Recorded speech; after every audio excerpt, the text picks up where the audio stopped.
Okay, and coming up next, I got two I'm gonna do in one review because I don't have too much to say for them. The it's not this one of them is not very easy to synopsize, and one of them I don't want to spoil too much about it because it's kind of worth reading without knowing too much about it. This is The Long Sleep, um, written under the name John Hill by Dinar Koontz. See if I can get the illustration in there. I like how the random mine rate sounds pretty ominous. This is from 1975. Uh, and let me see what I got about it. My notes are telling me this novel was expanded from the short story called Grey World that Dean had previously printed in a magazine. In it, a man with amnesia wakes up in a large facility. All he knows is that his name is Joel. Searching the underground bunker, he finds only skeletons in metal pods. A doctor and a woman named Allison are the only other people around, except for a mysterious guy who is literally faceless and has on black gloves with dozens of tiny hypodermic needles on the palm. At random intervals, he appears, touches Joel with these needles, and knocks him out. The details of all his surroundings change enormously from dream to dream, and he wonders, is he awake, or is he never knows when he's dreaming or being like gaslighted, I guess you would call it. The woman's name keeps changing from scene to scene, from Allison to Anita to Alicia. She claims to be his wife in every scenario, though. It's a really good story. It just doesn't feel like anything else by Koontz. Maybe that's why he put it under a pseudonym. I'm not sure why he did. Maybe he was already over flooding the market, and his publishers were telling him he needs to have, only one under his name a year and others under pen names. Let's see here. It's felt, again, a great style. It felt like it was written on acid or something, as if Peter Straub were writing sci-fi or something. For me, it was more about the ride, like not knowing what's going to happen, which is kind of spoiled by the reveal of what's going on. So I won't even talk about the whole ending at all. Check it out if you can find it. It wasn't too difficult, but it was like probably $50 on eBay.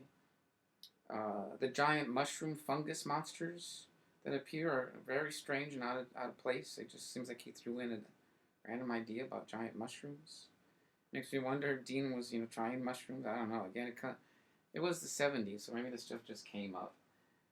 And then also we got Nightmare Journey. I think also in 1975. Dinar Koontz.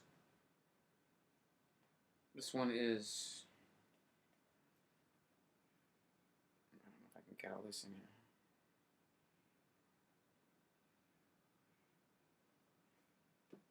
here. And what do I got about it? My notes say... another title that didn't, to me, really fit the story.